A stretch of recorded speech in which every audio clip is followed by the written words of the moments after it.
Boa tarde a todos. Damos início agora ao quinto colóquio do 7º Grupo de Pesquisas em Direito Eleitoral e Ciência Política. O tema de hoje é a abordagem dos artigos da Paraná Eleitoral, edição 10.1. Os trabalhos hoje serão coordenados pelo professor Luiz Fernando Obladem Pujol. O professor Luiz Fernando Pujol é advogado inscrito na OAB, mestrando em Direito Empresarial e Cidadania pela Unicuritiba, pós-graduado em Direito Processual Civil Contemporâneo pela BDConst, Academia Brasileira de Direito Constitucional, apresentou o melhor desempenho acadêmico no curso de pós-graduação em Direito Processual Civil do segundo semestre de 2013, pós-graduado em Direito Público pela Escola da Magistratura do Paraná, advoga nas áreas de Direito Eleitoral, Partidário, Tribunal de Contas e Direito Administrativo, selecionado como consultor da Unesco pelo Governo Federal em 2020, sendo responsável pela região de Curitiba, Londrina, Ponta Grossa e Guarapuava, para a mobilização da 4ª Conferência Nacional da Juventude. Conselheiro do Conselho Estadual da Juventude do Estado do Paraná. Atuou em conjunto com o escritório Ceios Quinoer de 2016 e 2019, bem como ministrou palestras no Instituto Ceios Quinoer. Atuou como assessor jurídico da liderança do PMDB do Paraná na Assembleia Legislativa do Estado do Paraná. Ministrou palestras e aulas dos cursos da Fundação Ulisses Guimarães, no Paraná, focando na formação técnica de gestores públicos parlamentares e suas equipes, além da atuação acerca da legislação nos municípios de Curitiba, Paranaguá, Maringá, Londrina, Pinhais, Quatro Barras e Cascavel. Entre os temas abordados encontram-se os seguintes: licitação, contrato administrativo, improbidade, prevenção e combate à corrupção, processo legislativo e técnica legislativa, aspectos jurídicos da propaganda eleitoral, processo eleitoral, atos preparatórios da eleição, prevenção e combate aos crimes eleitorais, participação da mulher na política. Em 2013, participou do Congresso O Processo no Estado Constitucional, congresso em homenagem aos 100 anos da Universidade Federal do Paraná, apresentando resumo no grupo Precedentes Obrigatórios. Foi monitor da matéria Laboratório de Prática Processual no Unicuritiba, auxiliando na correção de avaliações e ministrando aulas. Aprovado no 8º Exame Unificado da Ordem, do 9º período de Direito. Durante o ano de 2011, foi secretário do Conselho de Representantes do curso de Direito da Unicuritiba. Participou da mesa redonda sobre acesso à justiça, promovido na 7ª semana de extensão do Unicuritiba. Auxiliou realizando pesquisa de dados empresariais o professor Jamil Adenur Júnior, então pró-reitor administrativo do Unicuritiba. Lembramos aos participantes que deverão assinar a lista de presença, que estará disponibilizada no chat. Também participará desta conferência, com a sua exposição, o acadêmico da Pontifícia Universidade Católica do Paraná, Rafael de Souza Silva. Então, eu passo a palavra para o professor Luiz Fernando Pujol. Então, Luiz Fernando, seja bem-vindo. Boa tarde. Boa tarde, professor. Boa tarde a todos os presentes. Nem eu lembrava de tanta coisa assim. Na verdade, não precisava ter lido tudo isso, não, professor. Podia ter sido só a parte acadêmica ali, já estava bom. E gostaria já, nisso, né, de agradecer à professora Patrícia também, o ingresso na ABRADEP, né, a Academia Brasileira de Direito Eleitoral e Político, né, gostaria de fazer isso abertamente. E, bem, antes de abrir apenas, eu gostaria de saber, o senhor prefere que eu faça a apresentação e depois o Rafael? Isso? Sim, a apresentação, acho que é para apresentar primeiro o patrono, né? Sim, sim. A Então, gente você faz faz o um... patrono, passa para o Rafael e Passa. depois, tá? Tá. Daí ele faz a apresentação dele, né? Uhum, isso mesmo. Isso. Então tá. E Então, depois volta para você para fazer a apresentação do tema, né? Mas como se dirigir, está bom. sim, tranquilo. Não, era só para esclarecer mesmo. Então, o meu patrono e a patronese, né, é Nicolau Maquiavel, meu patrono, e a patronese é a Mirtes Gomes de Campos, mais conhecida como a Mirtes Campos. Bem, vou falar primeiro do Maquiavel pela ordem cronológica mesmo, né? Maquiavel dispensa um pouco apresentações, né? Ele é considerado da ciência política clássica, assim, né? Ele viveu em Florença, na Itália, no período do Renascimento. Além disso, o contexto histórico em que ele viveu era uma Itália descentralizada, era uma Itália com vários territórios, mas que não era unificada como Itália que a gente conhece, né? E ele produziu algumas obras de relevo, embora se fale muito no Príncipe, não foi a única obra dele, ele também escreveu algumas outras. Eu destaco aqui três: o próprio Príncipe, a Arte da Guerra e Discursos da Primeira Década de Tito Livio. E o que destaca é o Príncipe devido à visão realista que ele teve no estudo dele, né, na proposta dele ali, e que gerou muita polêmica. Né? É um estudo até hoje muito polêmico devido a essa visão realista, que permite algumas interpretações. Dentre as interpretações possíveis, tem a que conhecida e que criou o adjetivo, né, maquiavélico, que é um esquema de dominação, algo dividindo política de moral, né, deixando essa visão realista bem impactada, dividindo até mesmo direito de política. Ele faz essas divisões ali, explícita e implicitamente na obra dele, e essa é uma das visões possíveis. Uma releitura, né, mais moderna das obras dele tenta suavizar ou retirar essa visão maquiavélica e demonstrar que não é a troco de nada que o autor escreveu as obras dele em italiano e não em latim. Direcionava os conselhos dele no Príncipe, que é uma obra direcionada, em tese, ao monarca, por que ele não fez isso na língua culta? Por que ele fez isso na língua comum? Né? Ele fez isso na língua comum, segundo uma visão mais moderna, porque ele queria revelar à população italiana, à Florença da época, como o poder funcionava. Ele queria realmente denunciar, um alerta à população. Então, não seria uma visão maquiavélica, mas sim uma visão realista para abrir os olhos da população e demonstrar a necessidade de união, mas também revelar como a monarquia era dominadora naquele período. Além disso, ele é considerado, né, o pai da ciência política por ter um estudo mais desenvolvido realmente a como o poder, as relações de poder realmente aconteciam.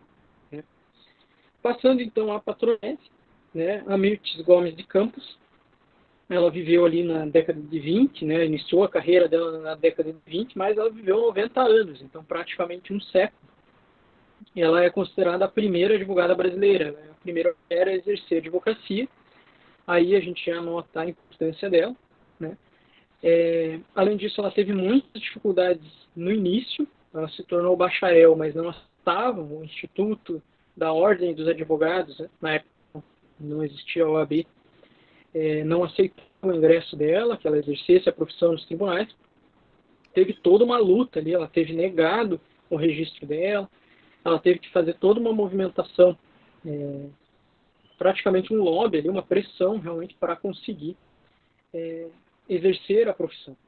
E a partir que ela conseguiu exercer, ela se destacou na advocacia, não só na advocacia, mas também escrevendo colunas, matérias em jornais da época.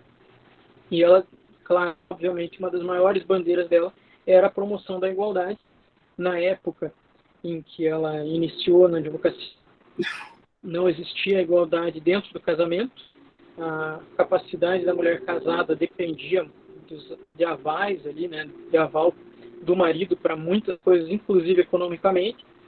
Ela lutou para que isso caísse e também foi sufragista. Ela também lutou pela igualdade e pela validade do voto feminino, né, pelo sufrágio universal. E ela se destaca, os discursos dela se destacam no Tribunal do Júri.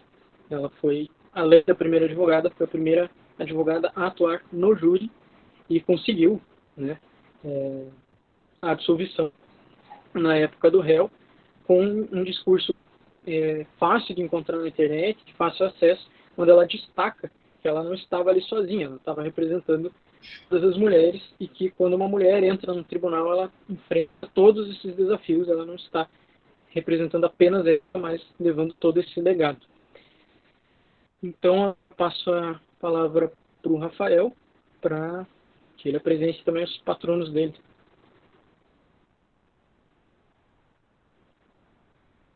Rafael? Não sei se ele Oi, está me ouvindo? tô ouvindo. Vamos lá. Bom, primeiramente, muito boa tarde a todos os que estão aqui presentes, né? Professor Pujol, professor Rogério, professora Patrícia.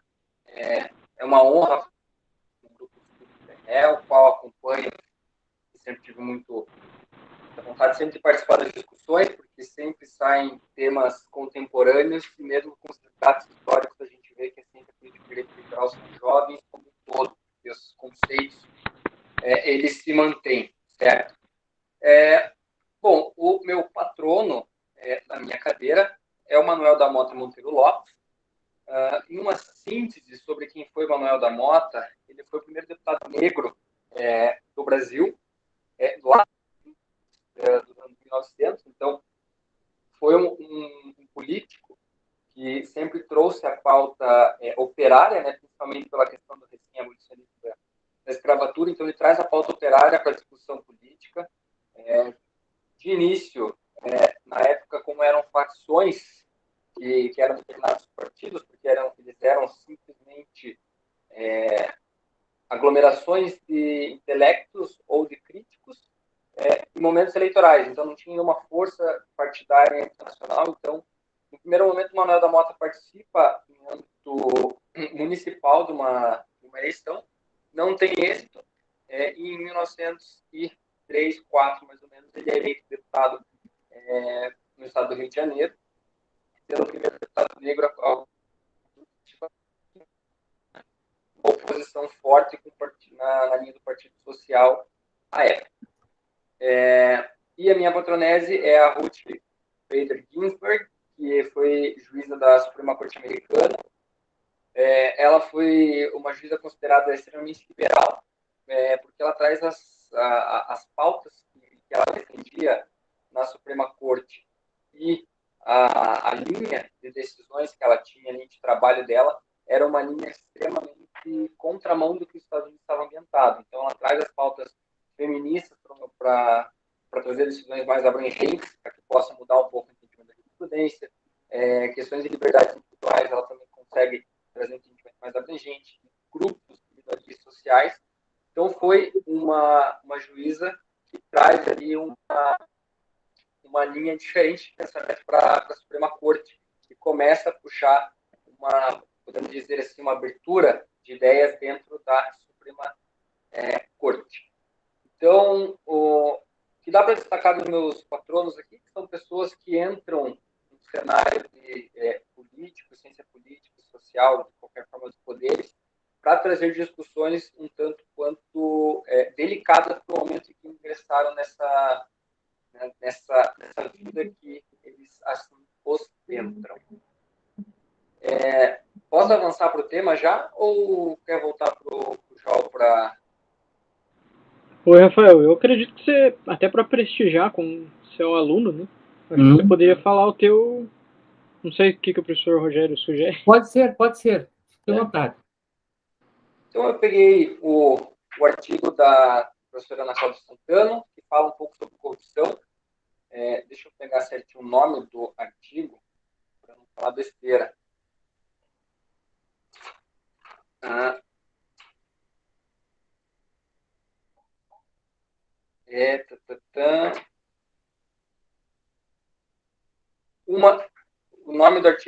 introdução à corrupção política nas sociedades contemporâneas. O que a Cláudia tenta trazer com esse artigo e o que eu posso já trazer? Eu vou trazer a minha crítica junto, a minha reflexão sobre o tema, porque eu acho que no momento, o que ela sempre criticou, a professora Ana Cláudia, e o momento que a gente está vivendo agora de reforma eleitoral, é muito mais fácil de você fazer uma inserção crítica, porque muitas coisas que ela sempre se posicionou contra, você vê um ensaio no Congresso para tentar mudança, ainda que bem vagaroso, ainda existe.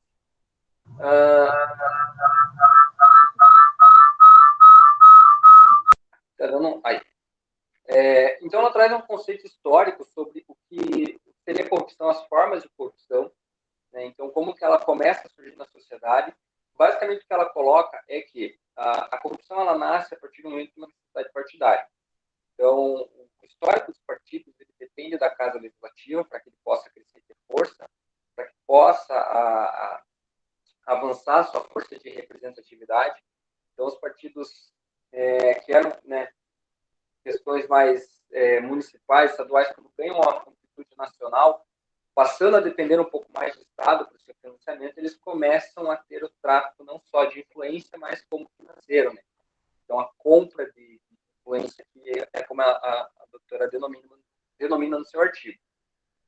Então, nessa crescente partidária, tendo uma força em âmbito nacional, consequentemente uma dependência do Estado, que começam as negociações entre os partidos mais tradicionais e mais fortes com os partidos novos e menos representativos nas assembleias. Com isso, se inicia ali, principalmente no Brasil, uma forma de corrupção que até hoje a gente vê sempre uma tentativa de combate muito forte. Então, em breves palavras, ela coloca um pouco do histórico da formação partidária e de como isso influenciou para que tenha uma crescente de corrupção. Então, historicamente,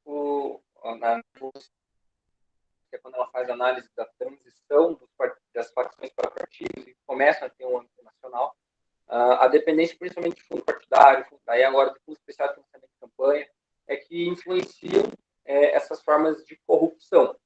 E fazendo um estudo comparado que a professora Ana Cláudia sempre faz nas suas obras, o nosso ordenamento jurídico é o ordenamento jurídico mais restrito ainda, que se preocupa um tanto quanto para que possa delimitar a forma de atuação dos políticos e dos partidos para que se evite uma corrupção desenfreada. Os países da América Latina têm uma legislação muito mais branda de fiscalização. O nosso país que é um pouco mais rigoroso. E o meu gancho crítico aqui desse histórico que a professora faz de corrupção, de como os partidos começam a depender do Estado para que possam, para que com a dependência estatal comece a corrupção, é que ela sempre pontuou que os partidos precisam um pouco mais de controle.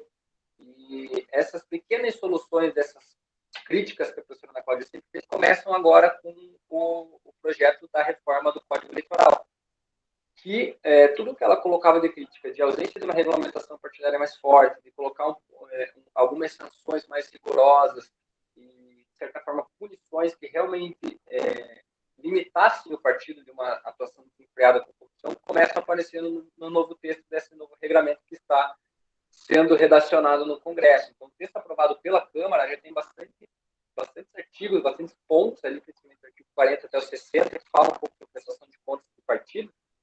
São textos que colocam um freio na dependência dos partidos única e exclusivamente no financiamento estatal, que é a principal fonte de corrupção na análise, né, nessa obra da professora Ana Cláudia.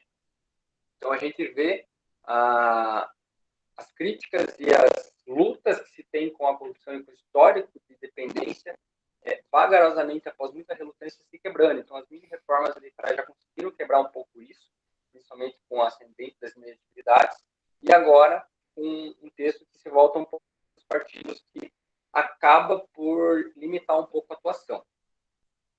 Então, assim, em síntese palavras da obra que ela coloca ali do artigo, esse histórico, essa dependência que o partido tem do Estado, que faz a crescente da corrupção, e a minha crítica e a minha, talvez até esperança de solução que a gente vê é nesse texto que até o momento, sem as alterações que estão para vir ver no Senado, é um texto que coloca talvez um novo capítulo no combate à corrupção, que é um pouco mais a limitação da dependência Estado-partido, porque isso é muito evidente nos partidos brasileiros como um todo, e esse é o histórico de corrupção que a professora coloca no artigo que foi disposto.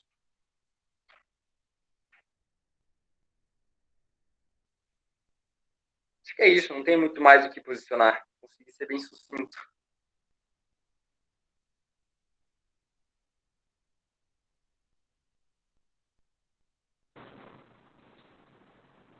Oi, Rafael, vocês conseguem me escutar? Demorei Escuta, para conseguir. Opa, o áudio não abria aqui. Então,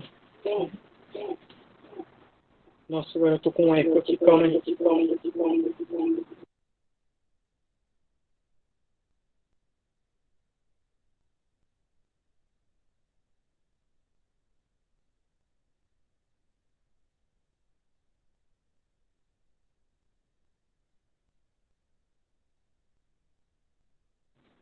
Vamos ver se agora vai. Estão conseguindo escutar agora? Tá normal aqui. Estou escutando. Uhum. Rafael, alguém?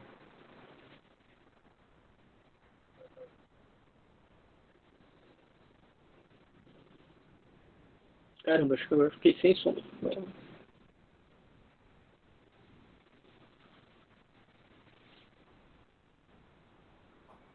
Ah, conseguem escutar. Ah. Então, velho, não, eu gostaria de saber se tenha.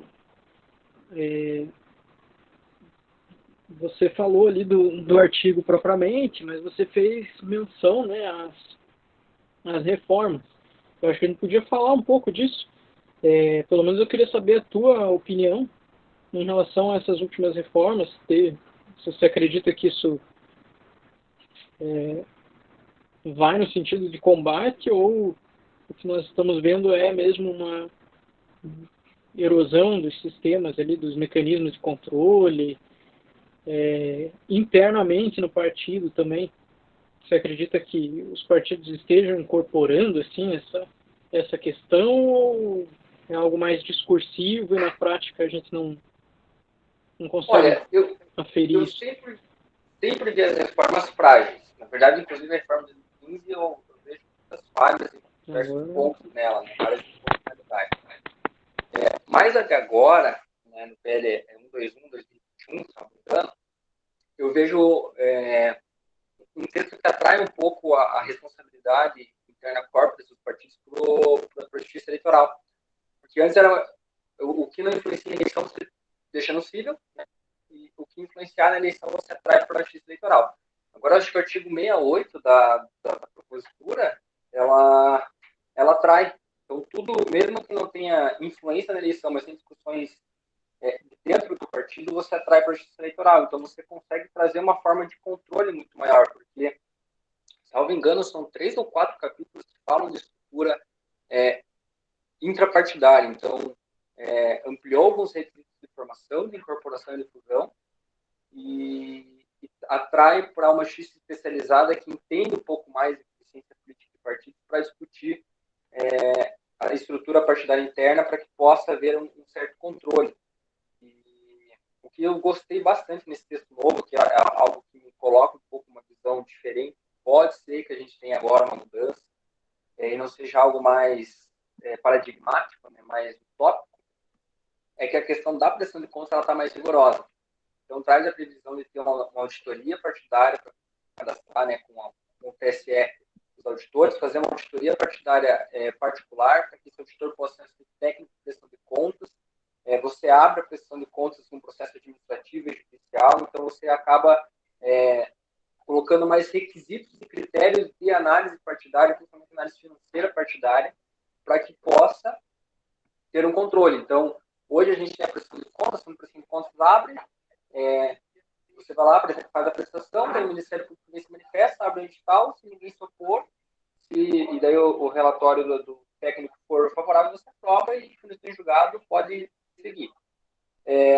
A reforma traz uma linha administrativa, então, no processo administrativo, igual é hoje, e depois de publicada a sentença, você abre prazo de 15 dias a formação de impugnação à prestação de contas. Então, você dá mais uma oportunidade para que outros partidos que estejam envoltos ou qualquer interessado, porque ele coloca para qualquer interessado, ele deixa o legitimado amplo, inclusive a população, como é a questão de notícia de inelegibilidade, e coloca o prazo de 15 dias para apresentar essa impugnação à prestação de contas. Então, você dá uma oportunidade, ainda mais agora de época de alta comunicação sobre tudo isso. Eu vejo aqui pelo escritório mesmo, na última eleição, você havia um hábito no escritório de acompanhar os candidatos no Tuca Cândido. Quando eu entrei, comecei a falar bastante, todo mundo acompanhava, todo mundo queria saber quanto o candidato recebia e gastava, consequentemente nos outros anos. Então, com essa publicidade que se vai dar, pode ser que a gente tenha uma análise muito mais criteriosa de como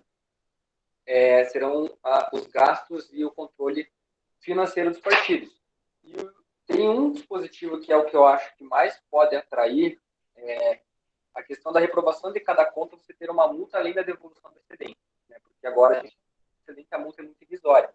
Então, o texto novo traz uma multa de 2 mil a 30 mil reais, né? Colocado por óbvia razoabilidade, mais a devolução do excedente. Então, dependendo de como seja a sua irregularidade, pode ficar salgado a sua multa eleitoral daquele ano. Então, eu vejo que esse texto de agora, ele traz um pouco mais de segurança na fiscalização financeira partidária. Até aqui, eu vejo um pouco livre, assim, os partidos conseguem fazer muita coisa e passa despercebido aos olhos da Justiça Eleitoral, porque é uma fragilidade da lei, se abraça muito em resolução que altera, então, hoje é muito frágil, mas eu acho que a reforma agora, até o momento que o texto não se alterou, ela é benéfica, sim, para a fiscalização partidária.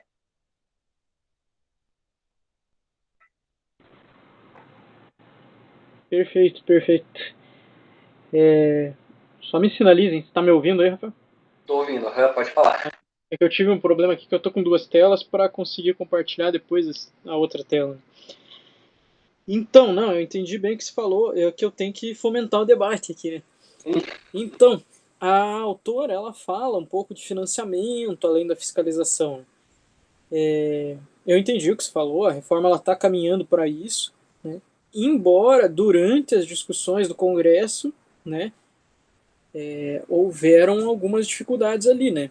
Tentou-se tirar da Justiça Eleitoral a fiscalização, né? Os partidos queriam instituir auditorias privadas contratadas por eles sem o TSE, sem a Justiça Eleitoral avaliarem isso, né? O que, a meu ver, é completamente inconstitucional, porque a Constituição mesmo exige a prestação de contas anual, exige a prestação de contas à Justiça Eleitoral, então não teria como passar isso, mas tentou-se isso. E o que se tenta cada vez mais no Congresso, que a gente percebe os partidos fazendo, é a liberação de aquisição de bens, verbas de viagem, são liberações que eles sempre procuram, né? E fora da esfera eleitoral, o que a gente vê é uma busca por reformas diminuindo o papel do Ministério Público. A gente também vê algumas reformas em relação à lei da ficha limpa, improbidade administrativa, e não sei até que ponto, né, a gente poderia estar tão otimista em relação a essas reformas. Mas eu entendi o que você falou. Realmente, dos partidos, a gente tem tentado, né, acho que a população também, ter um controle maior, e o Congresso não tem, até o momento, pelo menos, encampado essas tentativas dos partidos de ter todas essas liberações, né? Mas eu queria ouvir você sobre isso, e além disso eu queria saber porque a autora fala ali na questão de financiamento. E a gente teve, né, a proibição do financiamento das doações de campanha por pessoa jurídica, né? Eu queria saber a tua opinião, né? O que você acredita em relação a isso? Se isso auxiliou ou se apenas deixou de ser um repasse formal e aumentou a existência de Caixa 2 clandestinamente, né? Por não ser mais uma rúbrica tão expressa assim, né? Ser agora às escondidas qualquer auxílio de empresa. O financiamento jurídico, eu sempre fui contra porque ela acaba estabilizando muito o pleito, né? A gente analisa, principalmente agora, com uma crescente, trazer um pouco o meu lado, né? Da juventude política, você percebe que candidatos políticos que são mais tradicionais, têm mais influência e potencial de negociação, então, consequentemente, financiamento jurídico eu sempre vi como um desequilíbrio, porque contato e tempo de atuação política que traz mais facilidade de negociação com grandes empresas, que acaba cerceando muita juventude de entrar. Tanto que, se a gente for analisar desde quando foi vedado esse tipo de financiamento, a juventude acaba aparecendo mais nas casas e nas cadeiras legislativas, né? Por consequência de equilibrar um pouco mais. Só que o Caixa 2 eu não vejo que é só na questão de você tirar a rúbrica jurídica, né, do CNPJ. Mas também o Caixa 2 ele virou caixa de funcionamento hoje. Você não tem mais por que ter um disfarce do, por exemplo, um empresário que usa a sua loja lá do bairro para financiar a campanha do candidato lá. Vira um empresário que financia, mas agora vai, pelas liberdades que se tem, pelos limites altos de campanha online, eu vejo que o Caixa 2 virou um caixa de campanha virtual. Porque é muito mais fácil de você impulsionar e, na verdade, de você reimpulsionar publicações. Porque hoje a gente fala muito de o candidato que tem seu post, impulsiona, ele vai direcionar, ele tem um limite de gasto, isso vai chegar até a justiça eleitoral pelo controle que se pode ter de uma certa forma. Mas a gente não discute, por exemplo, o impulsionamento que se tem dos falantes eleitorais. E esse é o Caixa 2 que eu vejo online. Então, por exemplo, vou te dar um exemplo aqui para o João. Você apoia o candidato A e ele tem um teto de impulsionamento. Você tem esse poder aquisitivo, você pega a mesma publicação que ele fez, então você extrai, coloca na sua rede e dispara ali com impulsionamento. Então, você tem uma autonomia porque você não está diretamente vinculado àquela campanha. Você consegue passar um pouco desses limites. Então, para mim, o Caixa 2, ele tá, a gente percebe, eu percebi, estudando 2018 e atuando em 2020, uma transição da forma de se configurar o Caixa 2 no financiamento. Porque o financiamento tem que ter isso tanto do Estado, eu acho correto, porque ele acaba equilibrando as classes e trazendo uma representatividade de classes mais periféricas, mas tem que ter o financiamento privado, por óbvio, para equilibrar a conta, né? Porque só tem candidato que recebe aí 5 mil de fundo, quando mais 30% por ser mulher ali, ele recebe mais uns 3 mil reais. Então, só o financiamento público, ele acaba não ajudando todos os candidatos. Mas o financiamento jurídico eu vejo como beneficiando muito mais os candidatos antigos. Então, não dá para se cogitar. Mas a questão da transição do financiamento, eu vejo esse ponto. Ele vai totalmente para online agora. Então, a gente vai ter cada vez mais, se a gente observar, principalmente ano que vem, porque a próxima campanha presidencial era online, né? Porque na última, 2018, o atual presidente soube usar muito bem algo que ninguém sabia usar. Agora, 2022, a gente vai começar a ter um pouco dos efeitos danosos do Caixa 2 que não aparece, que é o Caixa 2 online. Então, explorar esse algoritmo que você consegue fazer entrar um dinheiro sem você perceber, inclusive entrar dinheiro de fora do país que a gente não vai conseguir perceber. Então, eu acho que o online ainda eu sinto falta de discussão no Congresso, que vai demorar para ter, porque é a única forma de financiamento que hoje traz resultado que você não consegue fiscalizar, mas o Caixa 2 para mim vai transitar tudo para virtual. Não tem como fugir muito mais disso, porque a rua, a gente viu ano passado que ela não é mais tão essencial para eleger alguém, né?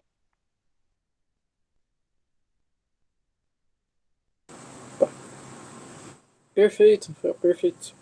Não, eu concordo com você. Acredito que a movimentação financeira na internet ela não esteja tão fácil assim, né, de ser fiscalizada e é realmente onde tem se demonstrado não só a importância de propaganda, tudo, mas a importância do dinheiro, né? Tem o abuso ali tem se demonstrado bem relevante. Mas é isso, eu não sei se alguém mais teria alguma colocação em relação à fala do Rafael. Se alguém queria questionar alguma coisa. Professores? Não? Não, pelo visto não, né? Então Eu vou passar a apresentação ali, talvez o professor Rogério. Olá, Professor? tudo bem? Olá, É, professor. bom, só lembrando, hoje é o nosso último dia, é o último colóquio, né? Então, talvez a gente traga um palestrante, né? Provavelmente vai ser palestrante, provavelmente vai ser o professor Roosevelt, que vai fazer uma palestra, Grande mas professor. isso é uma palestra geral, Roosevelt ou Luiz Gustavo, ou os dois, tá? Eles foram meus colegas na faculdade e são grandes juristas, né? Então, mas não vai contar como colóquio, né? Vai ser uma Uhum. palestra de encerramento de todos os grupos. E uma coisa que eu ia dizer, falando do Maquiavel, tá? O Maquiavel, eu não sei se eu pronunciei seu nome correto, é Obladen ou Obladen, É o Bladen, o Bladen. mas não faz, eu falei Obladen, esqueci de perguntar antes. Que o professor Pujol falou do Maquiavel. O Maquiavel é interessante, que ele teve mais obras que eu achei interessante falar, e o Maquiavel ele fez O Príncipe como se fosse um livro de banca, tanto que tem banca até hoje para vender, é que não existe mais banca hoje, Sim. praticamente não existe mais banca, né? Porque desde que a Gazeta do Povo aqui em Curitiba virou online, as pessoas não vão mais na banca para comprar outra coisa também, né? E mas o livro de Maquiavel ele fez uma linguagem que é para a população mesmo, embora ele oriente o O príncipe que príncipe. mantém o poder, é uma linguagem para a população. E esses tempos nós estávamos estudando, eu estava estudando por que o Maquiavel é o pai da ciência política e não o Thomas Hobbes, né? Então se discute muito isso, né? Por que não é o Thomas Hobbes o pai da ciência política, né? Esqueça a parte do que o Thomas Hobbes veio antes, né? Então, é uma coisa que a gente não entende. É que o Thomas Hobbes, ele não tem uma linguagem tão acessível. E ele foi muito mal visto, apesar que o Maquiavel também, ele é erroneamente mal visto, né? Mas Sim. não é, a intenção dele não foi essa, né? O Thomas Hobbes, ele coloca o Estado absolutista, só que ele não quis dizer isso, mas o povo entendeu, por a questão do Estado todo-poderoso. Então, umas gerações pensavam que ele estava defendendo a ditadura. Ele disse, não, ele entende que deve haver um Estado forte, forte o suficiente para não ser ameaçado no contrato social. Então, é essa que é a diferença, né? Existem três autores que eu leciono para os alunos, três autores que eu leciono para os alunos, né? Que eles são considerados como, eu posso dizer, os marqueteiros históricos, né? Quer dizer, os que traziam orientação para os políticos, né? Nós tivemos o Kautilya, que é um indiano, que ele tem um livro chamado Arcashastra, ou A Arte de Governar.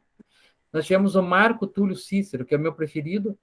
Ele tem um livro chamado Manual do Candidato às Eleições, sabe? E é um livro bem bacana, na frente escrito em português, no verso em latim.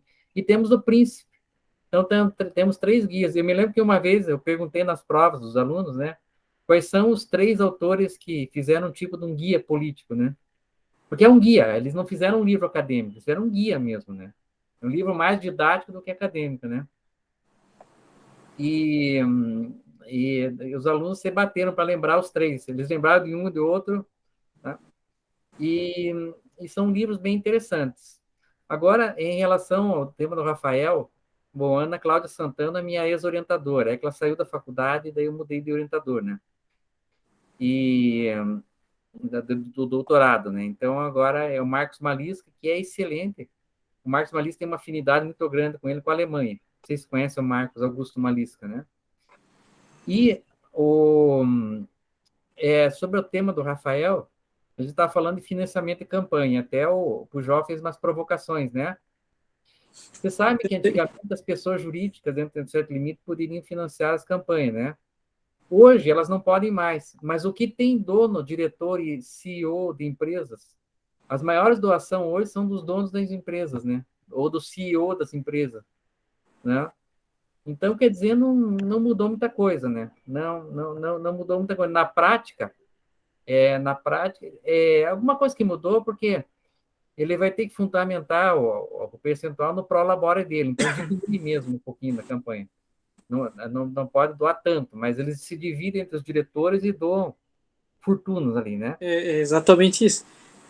Se o senhor E uma, permitir, pode, fazem da seguinte forma: como é no último exercício, no ano pré-eleitoral, normalmente a administração das empresas, todos eles têm um aumento.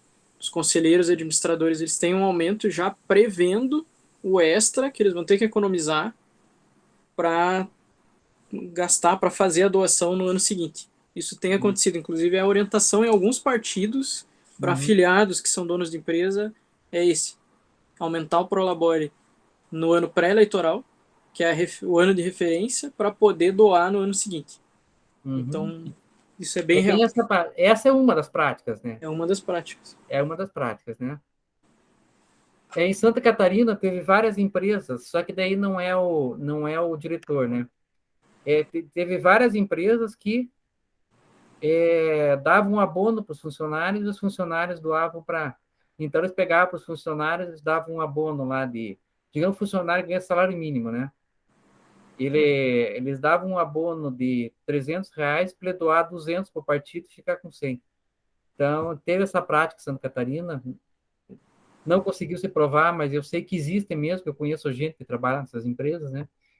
Então, teve essa prática muito grande nas eleições, não vou dizer qual, tá? Mas não precisa dizer, tá? Então, existe muito esse tipo de situação. Então, é aquela doação disfarçada. E eu, há muitos anos atrás, um dia, eu fui convocado lá no tribunal, ou aqui no tribunal, que nós estamos na prática, né? Para ajudar na avaliação das prestações de contas de campanha. Isso uns 10, 15 anos atrás. Quando as empresas jurídicas era permitido, né? Eu notava ali que, por exemplo, o governo do Paraná, se tinha 5 candidatos e 3 tinham chance, a mesma empresa doava para os 3. Porque qualquer um que ganhasse ali ia ter vantagem. Ela pegava, doava nos que tem chance ali, né? Então, para garantir geralmente eram 3, né? Então, é assim que funcionava. Pessoal, algum comentário? Alguma coisa que queiram comentar? Parabéns, Rafael. Esqueci de dar parabéns. Parabéns, Rafael, pela exposição. Pujol também pela condução e pela apresentação também, que o Pujol... Mas, professor, se o senhor quiser, se o senhor permitir, eu apresento a dos partidos ali. E acho que o Rafael falou que recentemente ele viu tipologia também, né? Uhum. Porque eu faço além de direito, eu faço ciência política, né? Então, Então, coincidentemente, estou estudando partidos agora. Estudando partidos agora. Então, a palavra está aberta. Tá, eu vou colocar a explicação do artigo mesmo, do professor Richard Gunther e Larry Diamond. Eu vou fazer a explicação rápida deles, porque a tipologia deles difere um pouco, né, da normal. Daí você passa para o Rafael. Daí eu passo para o Rafael para a gente trocar uma ideia aí. Então, beleza? vai ficar bem ilustrado o nosso colóquio de hoje, né? Eu só vou compartilhar a tela aqui. Vamos ver se vai. Não sei se está compartilhando. Tá compartilhando. Vou fechar a câmera só para aparecer melhor ali, para mim mesmo. Tá. Opa. Tá aparecendo ou não? Tá aparecendo. Tá aparecendo espécies de partidos políticos, uma nova tipologia, né? Então, dentro da revista eleitoral ali, Paraná Eleitoral, volume 4, número 1, de 2015, que a gente estava analisando, tem o artigo do professor Richard Gunther e Larry Diamond, em que eles falam das espécies de partidos políticos e propõem uma reanálise, né, uma análise mais atualizada da tipologia. Porque eles partem do seguinte princípio. Eu destaquei ali, eles fazem uma breve conceituação, né, que para eles partidos são canais de intermediação entre elites políticas e os eleitores, né, também refletindo essa capacidade de um tipo específico de organização para mobilização de maneira efetiva dos eleitores, né, e que tudo isso compõe um contexto.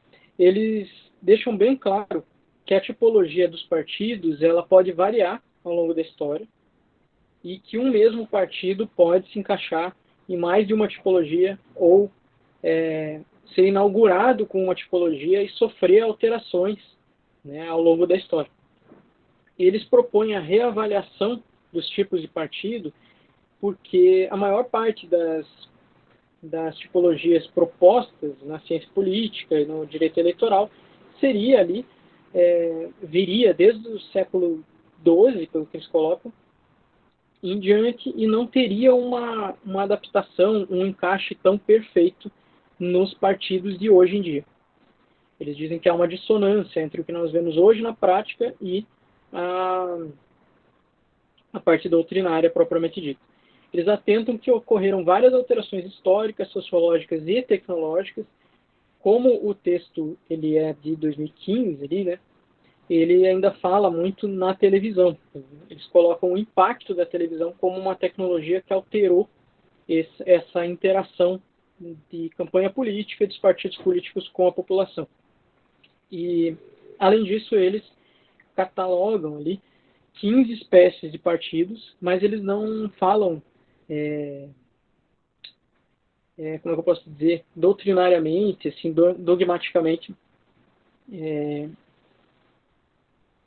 como se fossem quadradinhos ali, o partido apenas se encaixa naquele ali. Eles colocam os tipos e deixam bem claro que um determinado partido ele pode se identificar com um ou mais desses tipos de partido. Eu tomei a liberdade, eu cheguei a escanear uma parte do livro em que eles fazem um quadro que seria de ampliação, tanto os partidos limitados quanto os partidos mais amplos. Eles fazem um quadro, uma espécie de organograma ali do que seriam esses partidos. Acredito que fique pequeno na tela, mas na revista, que é de fácil acesso ali no site do TRE, fica um pouco mais fácil, né? Os partidos limitados seriam os partidos de elite, e os partidos de massa, os partidos étnicos e os partidos eleitoralistas, eles seriam mais amplos, eles teriam um quadro mais amplo. Mas a gente vai analisar rapidamente cada um deles, as principais características, né? Em um primeiro momento, eles falam em partidos de elites, que seriam os antigamente chamados, ali no século XII, século XIII, de partidos de notáveis, pessoas que possuíam uma reputação muito grande, um conhecimento técnico muito grande, nas sociedades da Europa, principalmente. São partidos que a gente vê nascerem em especial ali na Inglaterra, e eles não tinham tanto uma ideologia tão marcada. Hoje nós falamos partido de direita, partido de esquerda, de centro. Naquele momento era mais uma notabilidade, aquela questão mais de aristocracia, realmente, né? Uma proteção realmente de propriedade, dos interesses da classe burguesa, né? O partido notável estaria muito mais ligado a isso nesse primeiro momento. A estrutura organizacional também era mínima, era mais uma indicação, era mais uma relação de proximidade que os lords tinham, né, que os notáveis tinham, e o que a gente vê é uma alteração, segundo os autores, desses partidos de elite para partidos clientelistas, com a expansão do direito a voto e da ascensão das classes econômicas. Então, esses partidos de notáveis, eles teriam se alterado com o tempo para uma visão mais clientelista, tentando mobilizar mesmo essas camadas da sociedade que eram deixadas mais à margem, né, mas que agora tinham direito a voto, que tinham mais capacidade econômica, então requeriam atenção desses notáveis, e eles buscam, então, nessa camada da sociedade apoio, só que isso sempre voltado à manutenção daquelas lideranças aristocráticas, né, daqueles notáveis ali, segundo os autores, há um risco aí de corrupção, porque a população, na realidade, ela era utilizada apenas como escada, né? Essas camadas sociais, que recém tinham direito a voto, elas eram mais voltadas ao eleitorado mesmo. E depois da eleição, os notáveis acabavam simplesmente deixando de lado, né, e se centrando nos próprios interesses. A outra tipologia que eles colocam, outro tipo de partido que eles colocam, que seria mais amplo, seriam os partidos de massa. Os partidos de massa, eles começam a surgir ali do século XIX em diante, bem presentes no século XIX e século XX, relacionados, né, às mobilizações de classe trabalhadora mesmo, né? A criação de confrarias, início de sindicato, o movimento trabalhista. Realmente os direitos trabalhistas começam a unir a classe trabalhadora, os operários, que começam a formar os seus próprios grupos de mobilização política, muito ligado também à abertura do direito a voto, né, ao sufrágio.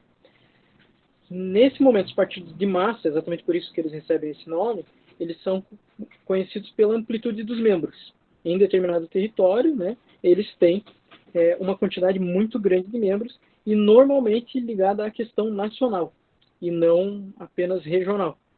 Eles se espalham pelo país inteiro, né, pela nação. Às vezes até para mais de uma nação, havendo uma consciência de classe, né, que vai para além da fronteira nacional. Além disso, eles também são auxiliados para além do próprio partido, né? Nós temos organizações auxiliares, sindicatos, associações, né?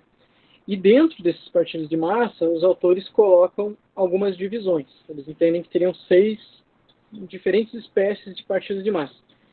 A primeira divisão que eles colocam é uma divisão de compromisso pragmático, que seria uma dimensão ideológica propriamente dita dos partidos de massa, que eles entendem que se divide em 3. As socialistas, mais ligadas à questão social mesmo das classes, as nacionalistas, mais voltadas à questão nacional, voltada ao território mesmo, e as religiosas, né, os partidos religiosos, ligados à religião mesmo, tendo esse apelo ideológico mais tradicionalista. A segunda divisão que eles colocam dos regimes de massa não diz respeito tanto à ideologia, mas sim ao grau de tolerância e pluralismo existente entre os integrantes, entre os próprios partidos, né? Nós teríamos os partidos pluralistas e os partidos hegemonistas, em 2 grandes blocos que se dividem nesses que estão nas telas: pluralistas, hegemônicos, classistas, leninistas, nacionalistas pluralistas, ultranacionalistas e religiosos. Mas, dentro desses, além dessa subdivisão, nós poderíamos dividir em pluralistas, que permitem uma abertura, que jogam o jogo democrático e entendem que existem outros partidos e que existe diferença de ideia, e os hegemônicos, que repelem qualquer ideia diferente, que não querem apenas a vitória do partido, mas querem substituir o próprio Estado pela ideologia do partido. E daí, dentro dessa divisão maior, nós temos esses tipos. Os partidos pluralistas, propriamente ditos, eles estão mais abertos, né? Eles não têm essa pretensão de substituir, eles querem a maioria, eles querem conseguir o governo, conseguir se eleger, mas uma vez no poder, eles dialogam com os demais partidos e com as diferentes posições que existem na sociedade. Um minuto, pessoal. Vocês conseguem me escutar sem o barulho que está tendo aqui do lado? Só para saber. Para mim tá tranquilo. Tá tranquilo? Vocês escutam só eu mesmo falando? Tranquilo. Aqui tá tranquilo. Sim, pode continuar. Tá tendo uma obra aqui perto, eu não sei se vocês escutam isso. Então tá. Então, os partidos pluralistas, eles permitem essa abertura, eles são mais tolerantes, né? E os partidos proto-hegemônicos, eles não têm tanto essa abertura, eles não lidam tão bem com essa divergência, com essa diversidade no parlamento. Pois bem, os partidos classistas de massa, eles são bem mais abertos, eles não têm uma ideologia tão clara, né? Eles estão mais voltados a agregar realmente todas as demais diversidades e correntes de pensamento, voltados realmente a conseguir ali a defesa da bandeira deles, normalmente voltado à questão trabalhista, né, de classe. Além deles, nós temos o Partido Leninista. O Partido Leninista, né, ou Leninistas, eles estão mais ligados à hegemonia mesmo. O Partido Leninista, ele quer a revolução, ele quer substituir o modelo, né, de Estado propriamente dito e passar a dominar o Estado e não ter esse diálogo plural com a diversidade. Ele quer realmente a revolução total e a alteração do Estado, né, através da revolução. Isso que prega o Partido Leninista, ou que de tipo leninista, né. Além disso, nós temos os partidos nacionalistas pluralistas, e aqui é bem interessante a divisão que eles fazem, porque eles falam da questão territorial no nacionalista pluralista, em que se admite divergência e que esse nacionalismo teria ligação com a questão territorial propriamente dita. Diferente dos ultranacionalistas. Os ultranacionalistas, a divisão fica clara, né? Nacionalistas pluralistas, que admitem uma divergência, que toleram ali a diversidade, e os partidos ultranacionalistas não, eles não aceitariam. Os ultranacionalistas exaltariam a nação, mas além disso também exaltariam questões raciais, estariam muito próximos à militarização e teriam aspectos fascistas, inclusive, né? Não admitindo minorias, não admitindo nenhum discurso dissonante, entendendo que tudo o que difere das posições partidárias tem que ser combatido como oposição, identificando ali como o mal, digamos assim, né? E esses ultranacionalismos foram bem presentes na Europa, né, principalmente ali na Segunda Guerra. Além disso, também tem a divisão que eles fazem em relação aos partidos religiosos. A divisão que eles fazem é de partidos religiosos de massa denominacional e partidos religiosos fundamentalistas ou proto-hegemônicos. Os partidos religiosos denominacionais, eles seriam mais abertos, eles estariam, os membros do partido, eles estariam reunidos de acordo com a religião, de acordo com conceitos religiosos em comum entre os membros, mas haveria abertura para legalidade, para debates com a divergência e com a pluralidade de ideias, né, com as diversidades existentes no parlamento, sem a necessidade de dominação, né, em relação às demais religiões. Em contrapartida, os partidos religiosos fundamentalistas não. Eles estariam também reunidos em torno de uma religião, mas eles não aceitariam nenhum tipo de conduta contrária aos preceitos religiosos. É algo bem dogmático e fundamentalista, realmente, extremista nesse sentido de ser contrário a tudo o que que vá contra os dogmas daquela religião, não permitindo nenhuma concessão em relação a isso. E aqui, né, não só atualmente, mas na época também que foi escrito o artigo, característico dos países, né, árabes principalmente, né. Então, os autores também tiveram essa preocupação bem clara de, ao analisar a tipologia dos partidos, perceber que a classificação sempre era voltada à Europa, era sempre algo eurocêntrico, e eles dizem isso expressamente, que não se adaptou isso para os demais países, né? E, além disso, não havia um encaixe, não havia como identificar na tipologia apresentada até então, nem mesmo os partidos americanos.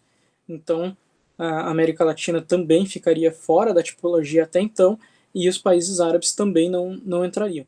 Eles têm essa preocupação, eles trazem em vários exemplos ali, ao longo do artigo, países árabes, nipônicos, né, japoneses, chineses, eles sempre tentam demonstrar como a classificação que eles estão propondo se aproxima mais de uma realidade global mesmo, não eurocêntrica. E nesse momento a gente percebe isso bem claramente, quando eles falam dos partidos religiosos fundamentalistas, eles reputam, né, ao que acontece no Oriente Médio, principalmente. Além disso, nós teríamos os partidos étnicos. Os partidos étnicos eles estão ligados à questão territorial e às subdivisões existentes, né? Existe isso tanto na Espanha, com os Países Bascos, também existe no Japão, ali, né, com alguns territórios, e estaria bem ligado a essa questão de etnia, a essa questão de um território dentro do país que quer que aqueles cidadãos que têm uma cultura própria, que têm um território próprio, sejam reconhecidos, possam exercer o poder. Nesse caso, os partidos eles têm uma clientela, né, uma base menor, normalmente, porque tem a própria divisão territorial, são as pessoas, no máximo, que simpatizam fora do território que se agregam, mas volta e meia tem um território mais definido, né, e uma cultura mais definida. No Brasil, nós não temos isso tão fortemente, pelo caráter nacional, inclusive, mas se a gente pudesse dar um exemplo hipotético, a gente poderia dizer, se os índios criassem um partido deles, né, propriamente, seria um partido étnico, não tão ligado à questão territorial, mas ligado à questão cultural e ao território deles espalhado no país mesmo, né, não um território tão fixo assim, mas mais extenso. Mas seria mais uma divisão interna de partido hoje do que um partido étnico propriamente. Né? Nós temos até sinais de movimentação deles, mas não a fundação de um partido. Mas se surgir algum dia, acredito que seria possível identificar como partido étnico, que a gente vê bem mais fora do país atualmente. Além disso, nós temos os partidos eleitoralistas. Os partidos eleitoralistas, eles têm ali algumas divisões, né? E as características comuns a eles são uma estrutura enxuta. Eles normalmente não são um partido com uma estrutura muito grande, propriamente dita, de equipe, mas a equipe de campanha é extremamente ampla e profissional. Então, o investimento dos partidos eleitoralistas, e por isso o nome, é se voltar às eleições. O objetivo dos partidos eleitoralistas é conseguir resultado nas eleições, conseguir o maior número de cargos ou o cargo específico para qual ele foi todo aparelhado na parte de campanha. Nós teríamos ali, então, 3 tipos dentro, né, de subdivisões assim, do partido eleitoralista, que seria o partido catch-all, que seria o partido ganha tudo ou pega tudo, o partido que aceita o maior número de membros, que não tem uma questão ideológica tão forte, porque o objetivo dele é atender todo mundo, conseguir atingir o maior número de pessoas em campanha para a eleição de seus líderes partidários. Essa é a ideia desse tipo de partido.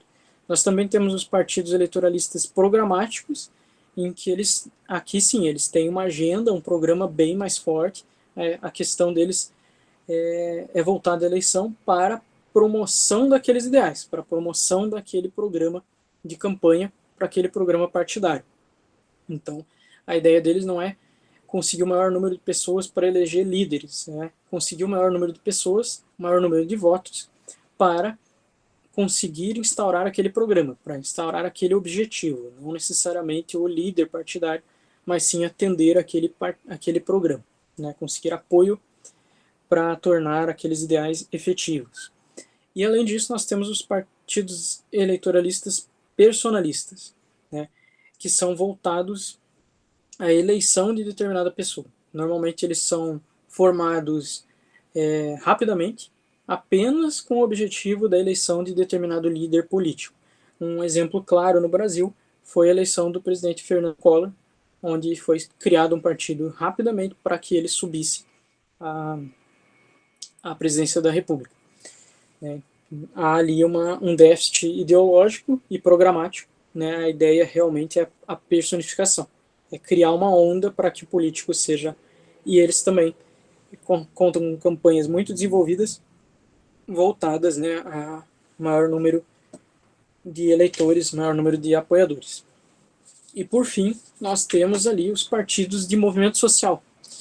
Os partidos de movimento social, segundo os autores, se subdividem em partidos libertários de esquerda e partidos de extrema direita pós-industrial. Eles deixam bem claro essa questão pós-industrial para diferenciar, né, do que nós tínhamos até os partidos clássicos ali, né, da eclosão da Revolução Industrial, que deram ensejo, né, aos partidos fascistas, os partidos de Mussolini na Itália, né, a questão nazista na Alemanha. Eles querem deixar isso bem claro, que essa extrema-direita que eles estão falando é algo mais moderno, algo mais realmente anos 90 em diante. E em relação aos partidos libertários, libertários de esquerda, eles dizem que o que identifica esses partidos é a negação da importância não completa, mas da importância primordial das questões econômicas, colocando como foco principal da atividade partidária e das eleições o foco no social, nas questões sociais, elas que conduziriam inclusive a questão econômica. Então a valorização dos partidos libertários de esquerda é as questões sociais propriamente ditas, e a economia ficaria num segundo plano, ou serviria de suporte para atender às questões sociais. Em contrapartida, os partidos de extrema-direita pós-industriais, não, eles têm uma preocupação mais tradicionalista, uma preocupação muito ligada à segurança, né, tem um viés propriamente de neoliberalismo, em que eles negam a própria função dos partidos, a própria função do Estado, eles querem um Estado mínimo, a interferência mínima dos partidos, e eles têm um culto muito arraigado à liderança, a liderança partidária ou a determinada liderança que esteja ocupando, né, a dirigência do partido ou o poder executivo. Havendo uma pequena tendência do partido de extrema-direita pós-industrial também se aproximar aos partidos de extrema-direita, né, da Segunda Guerra, ali, mas no momento o que eles deixam bem claro no texto é que não chegaria tanto, não teria esse apelo militar tão grande nos partidos de extrema-direita pós-industrial. Apenas uma aproximação, né, mas não uma tentativa de golpe tão clara, assim, como ocorreu, né, ali no período de Segunda Guerra na Europa. Mas essas seriam as considerações dos professores, né, de acordo com o artigo propriamente dito. Então, acho que eu consegui cumprir de uma forma reduzida, né, no tempo possível, toda a tipologia que eles colocam. Eu só vou lembrar ali que realmente nesse slide é uma tipologia bem detalhada, né, eles fazem toda uma divisão bem esquematizada, e eles deixam bem claro que o mesmo partido político ele pode estar com mais de uma dessas características. Ele pode, não necessariamente ele está dentro de um desses tipos estanque, né? Ele pode englobar mais uma dessas características. Então, com isso, acredito que eu tenha explanado os principais aspectos aí do texto dos professores, e fico aberto. Rafael, se você quiser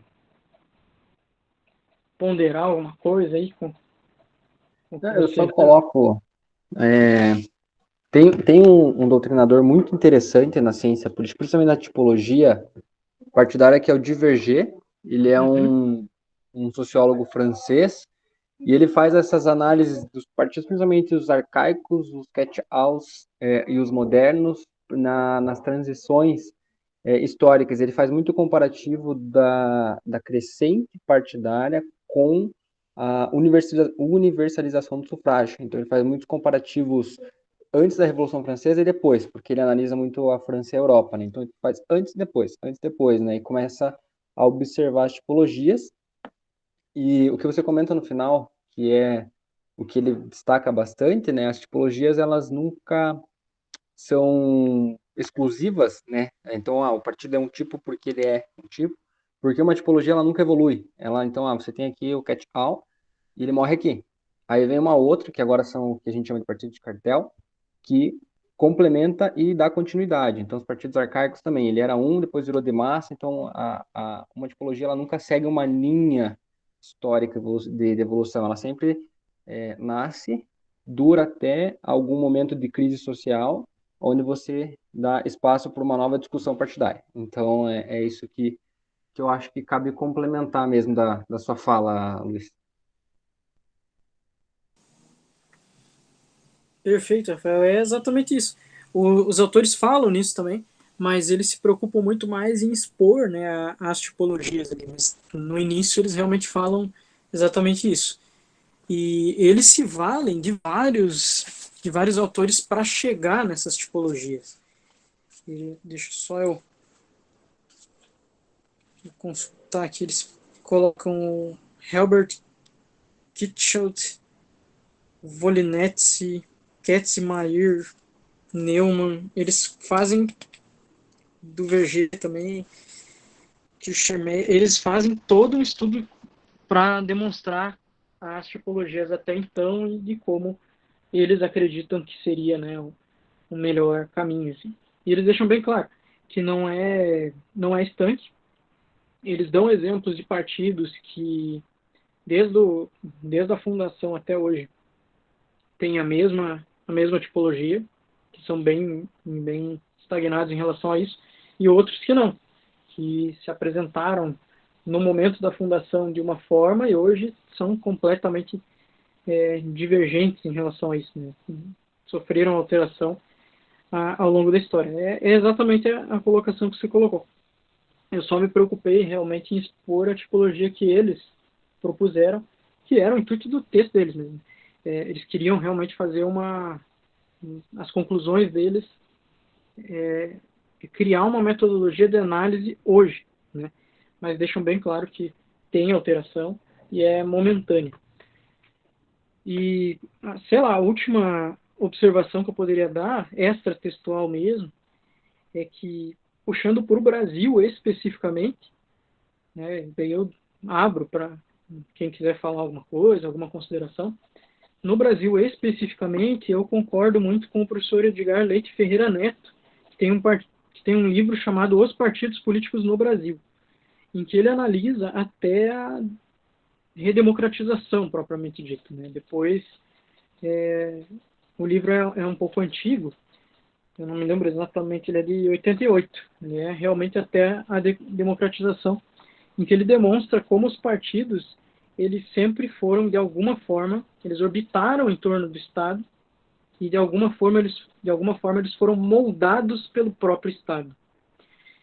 Se a gente for pegar realmente a história partidária no país, a gente consegue analisar isso, principalmente até 88. Mas quem dera eu poder dizer que depois de 88 isso não aconteceu mais. Mas, infelizmente, teve várias interferências do Estado induzindo o comportamento partidário. Até 88 a gente vê Getúlio chega a criar partidos para se eleger. Né? Durante o Estado Novo ele incentiva 2 partidos para que se apoiem. Um partido de esquerda, um partido de direita, propriamente dito, um ligado aos servidores públicos, outro ligado ao empresariado. E ele, através desses 2 partidos que fazem coligação, ele consegue se eleger depois do período ditatorial dele próprio. Né? E, posteriormente, a gente vê os partidos sempre orbitando em relação a isso. Na época da ditadura, o que nós vimos foi a criação de 2 partidos, né, virtuais ali, né, feitos exatamente para que houvesse o cenário da encenação, pelo menos de oposição, num primeiro momento, e é o primeiro momento em que a gente vê que a população começa a perceber que o partido de oposição pode fazer frente, né, o MDB poderia fazer frente à Arena, e quando o Estado se dá conta disso, ele resolve, um dos motivos foi esse, ele resolve abrir o regime e criar o pluripartidarismo, recriar o pluripartidarismo, né, abandonando a ditadura. E o que nós vemos, então, são partidos dos maiores vieses, mas sempre ligados à necessidade da governança. A gente vê isso na década de 90 e com mais intensidade ultimamente, né?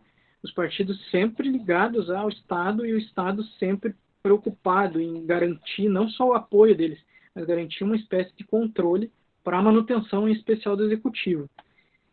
E isso me parece até meio problemático, porque das tipologias que nós vimos, a questão de partido programático, de partido que tem um programa de governo, que eles querem que haja uma manutenção, que haja uma implementação, isso é deixado praticamente de lado, né? Mas isso só pontuando a questão atual, e não só atual, mas histórica do país, né? A gente não vê esse programatismo, digamos assim, ter esse viés tão grande. A gente vê, na realidade, a manutenção do Estado. Então, eu deixo aí aberto para quem quiser fazer qualquer consideração. Vitor, professor. Rafael. Por mim tá tranquilo. Tá tranquilo? Professor Rogério, não sei se ele... Então, para mim, essa tipologia dos partidos é um tema muito atual, muito moderno, porque no mundo, as ideologias são controvertidas no mundo inteiro. E o que mais me chama a atenção aqui é aquela tipologia ali do catch-all, pega tudo. E nós temos um partido aqui no Brasil que está sempre no poder, e elas são 3, né? Um deles é grande. Está sempre no poder e é o catch-all por excelência. E não devemos confundir o partido de centro, não estou falando do centrão, o partido de centro, com o catch-all. O catch-all ele sempre vai para onde está o vento soprando. O partido de centro é aquele que não é nem de esquerda nem de direita, ele é um equilíbrio. E nós temos hoje só o Partido Democrata Cristão, que não tem representante no Congresso Nacional do Brasil hoje, né? E então é uma tipologia assim bem interessante. Eu acho engraçado que tem um partido, eu estudei o estatuto de vários partidos, né? E o partido que eu mais gostei do estatuto, eu não gosto dos integrantes do partido. Eu gosto do estatuto, mas não gosto dos integrantes, né? Então tem uma coisa interessante, porque os integrantes eu vejo que não seguem o estatuto do partido. Aliás, raramente segue, né? E tem aqueles partidos lá que tem o dono do partido, parece que é pessoa jurídica de direito privado no sentido puro, não no sentido que está na lei, né? Então seria isso, né? É bem Algum isso. Às comentário? vezes, não, o único comentário que eu teria é que às vezes tem o cacique partidário, né, o dono do partido, às vezes é dono de mais de um partido. E o Paraná conhece isso, o Paraná conhece muito bem.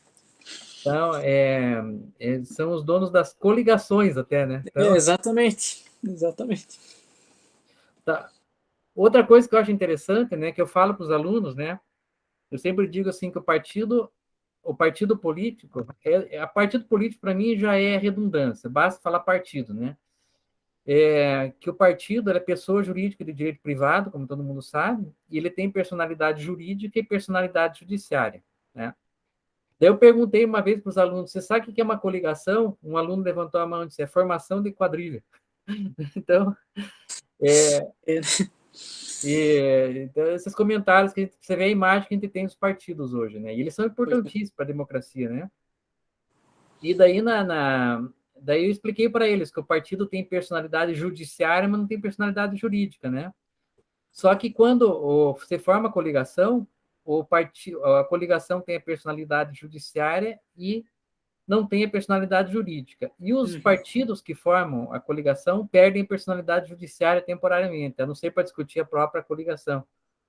Então, é uma coisa assim bem interessante a coligação. Eu, na prática, não gosto de coligação, porque você não consegue entender o que eles pensam, né?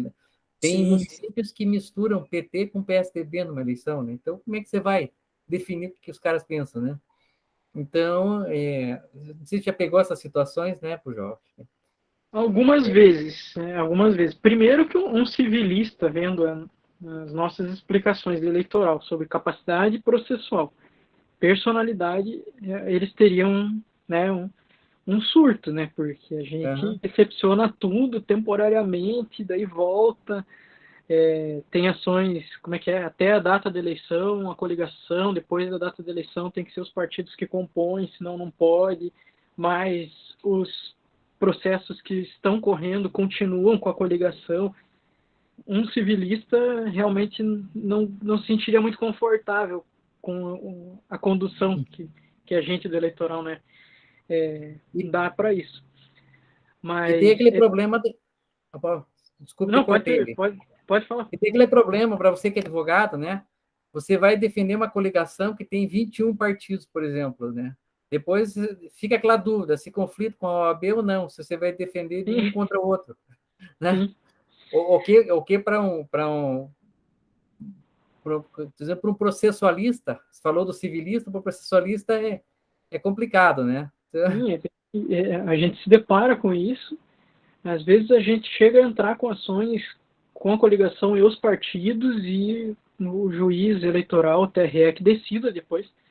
Embora a gente saiba, a gente volta e meia se depara também com algum juiz eleitoral que tem um entendimento diferente, então coloca todo mundo para não ter problema, que nem mandato de segurança no administrativo. Qual é a autoridade coatora? Coloca todo mundo que está no processo administrativo, depois o juiz faz a correção, se for o caso, no recebimento da inicial. Mas, além disso, uma situação que o professor falou ali, a gente vê muito a diferença entre... e ainda bem que isso é um pouco mitigado hoje em dia, né? E não tendo mais coligação, não tem mais tanto essa vivência, mas a gente via, na época das coligações, o município, bem isso que o senhor falou. Programas que não são tão compatíveis, ou pelo menos ideologias nacionais que não são tão compatíveis, como o PSDB e PT, juntos no município, mas se enfrentando no Estado e disputando fervorosamente a presidência. Em período assim, de 4 anos, na eleição municipal, eles coligados, e dali 2 anos eles no estadual juntos, mas nas eleições federais contrários. Realmente a questão programática era bem deixada de lado, né, durante as eleições. Mas eu acho que o Vitor levantou a mão. Uhum. Vitor, a palavra é sua. Opa, isso, obrigado. Boa tarde, todo mundo. É o seguinte, eu queria, né, perguntar para todos, é que é o seguinte, eu achei muito legal, né, toda a forma da explicação, toda a maneira como é que essas delimitações, né, que nós temos agora, né, com toda a esquematização dos partidos, como foi apresentado. Agora eu pergunto, na cidade de um amigo meu, na última eleição nós tivemos a coligação PT-PSL, o que é bem curioso, né? E para a população em geral, né? A população em geral vê essa situação e não entende nada, né? Então, como é que é possível a gente trabalhar essa educação, né, para a população, partindo, obviamente que a gente não é sempre que você vai sair totalmente desse mundo acadêmico, né, para passar para o público, a gente tem que sempre deixar mais palatável. E como é que vocês enxergam essa transição? Porque de um lado a gente tem situações como essa que eu falei, né, que você vê um PT e um PSL fazendo uma coligação de um lado, onde ninguém entende. Isso, quer dizer, a gente entende, né, de forma prática a gente entende, mas assim, para o grande público, vai entrar naquela história de, partido político é tudo igual, é tudo a mesma coisa, né, então entra nessa celeuma aí. Qual a visão de vocês dentro dessa perspectiva, né, entre a que a gente sai do que é o mundo acadêmico, né, e da análise própria do fato do partido político até chegar ao público?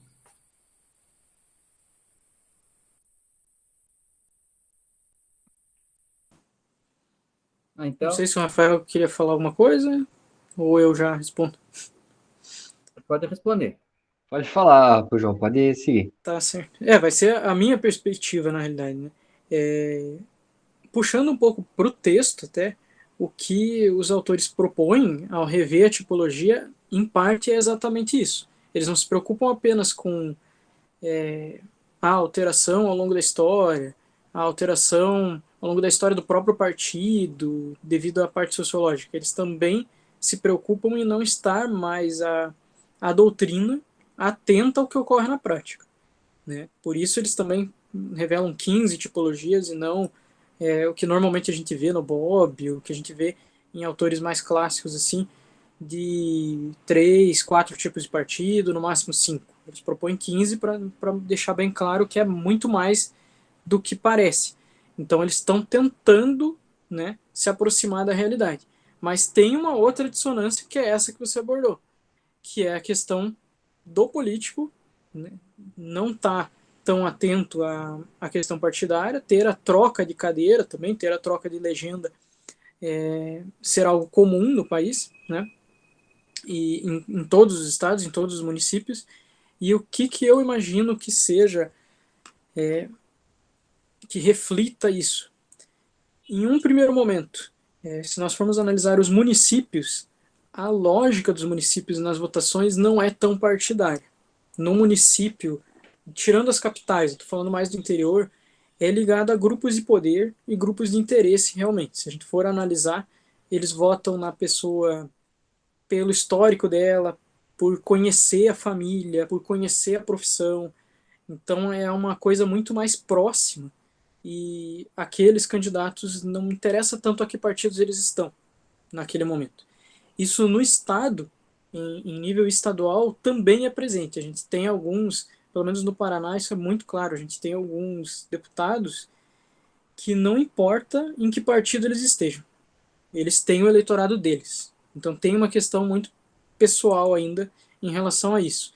E não pessoal por personalismo ou por a questão mitológica da pessoa, mas do trabalho realmente que aquela pessoa exerceu naquela região, né? Deputados, prefeitos, vereadores que atenderam realmente aquela comunidade, que tem uma base sólida que vai seguir eles, independente de onde eles estejam.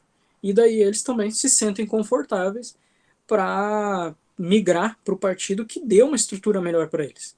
Então nós temos isso em parte. Em parte nós temos a questão que os partidos mesmo, eles não possuem uma democracia interna tão clara, então há uma briga interna e aquele político ele não se sente tão confortável mais com aquela diretoria, então ele resolve sair e justifica isso para o eleitorado dele dessa forma, dizendo que agora o partido não foi alterado, isso é permitido até para quem está em mandato, né? Conforme a alteração do partido, ele pode tentar justificar, ele pode configurar uma justa causa, não é todas as hipóteses, né? Mas pode configurar uma justa causa para que haja essa migração.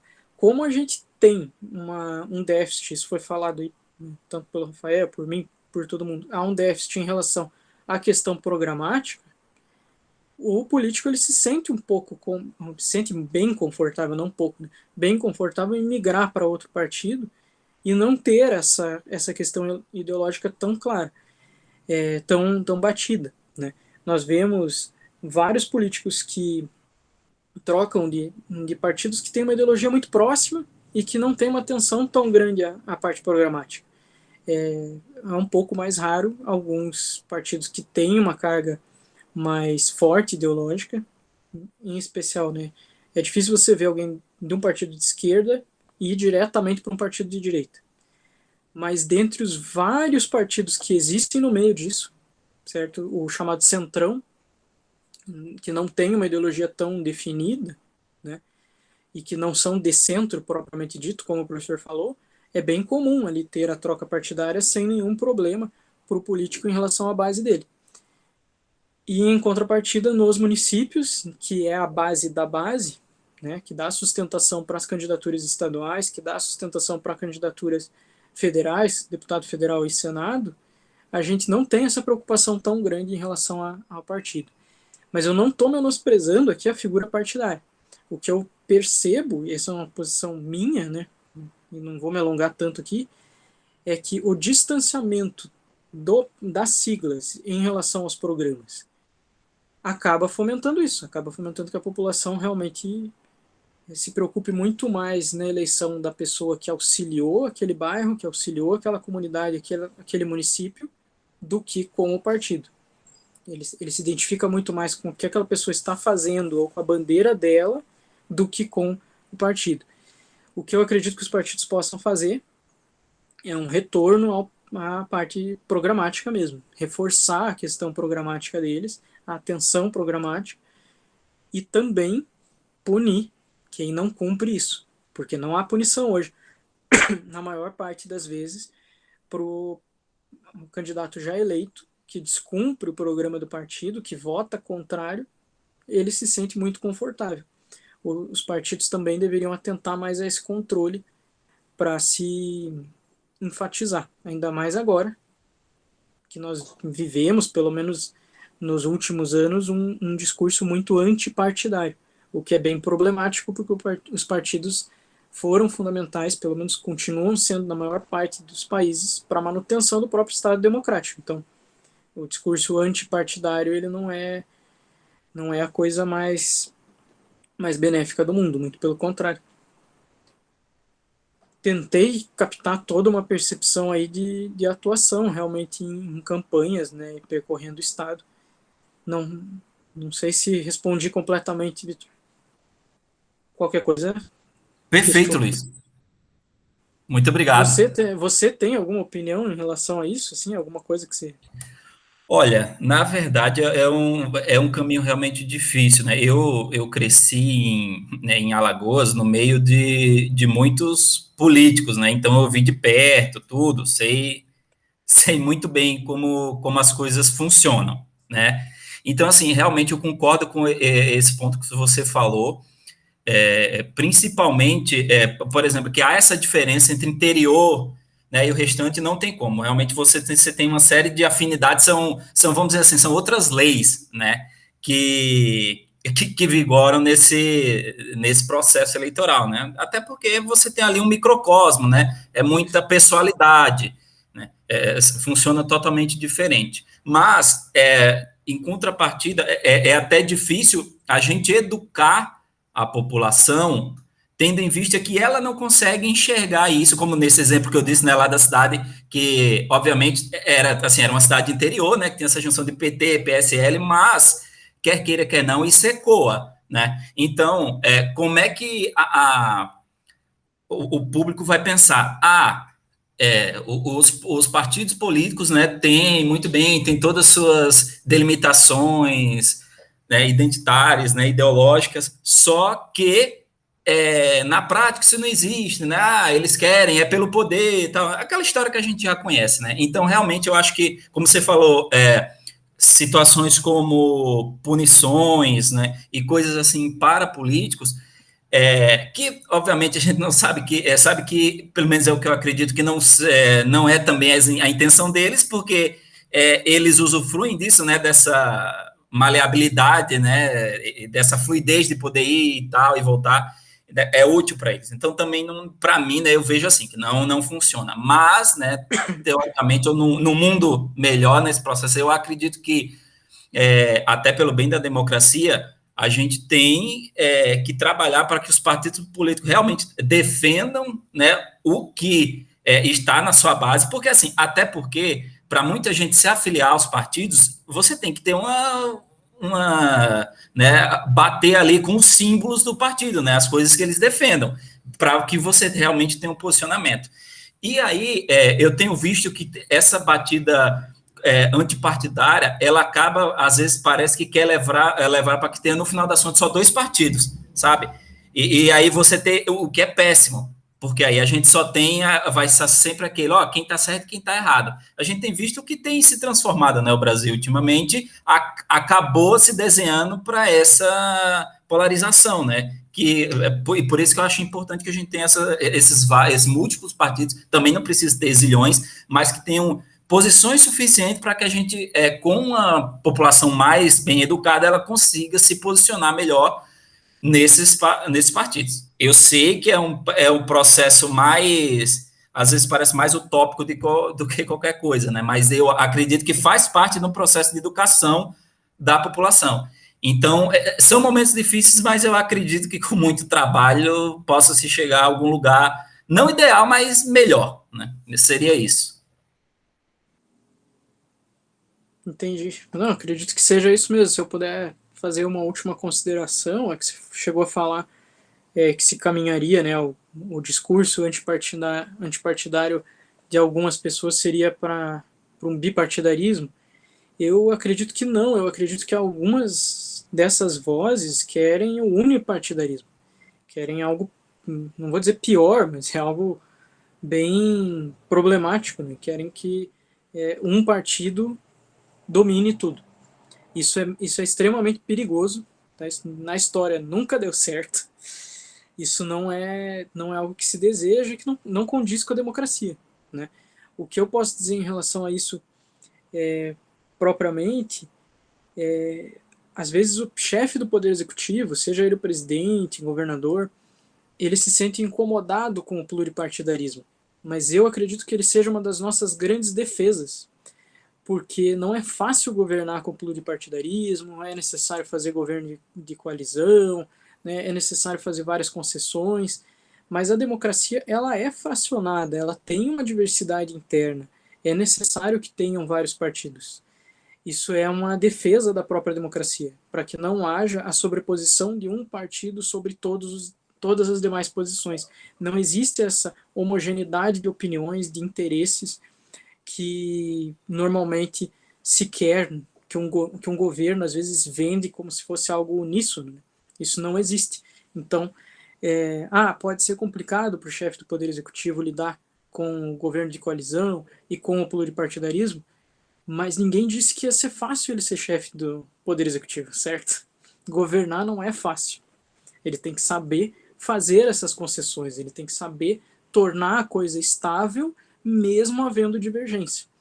E, claro, os discursos antipartidários são muito mais confortáveis, porque o líder teria o Estado na mão dele e não teria que lidar com esse tipo de dissonância. Mas isso não é democracia. Isso é alguma outra coisa. Mas não é o que a gente tem na Constituição, não é o que a gente tem como Estado democrático de direito. Né?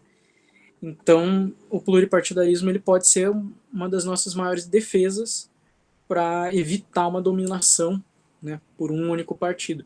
E aqui, deixando bem claro, não estou falando da gestão atual, nem de gestão anterior.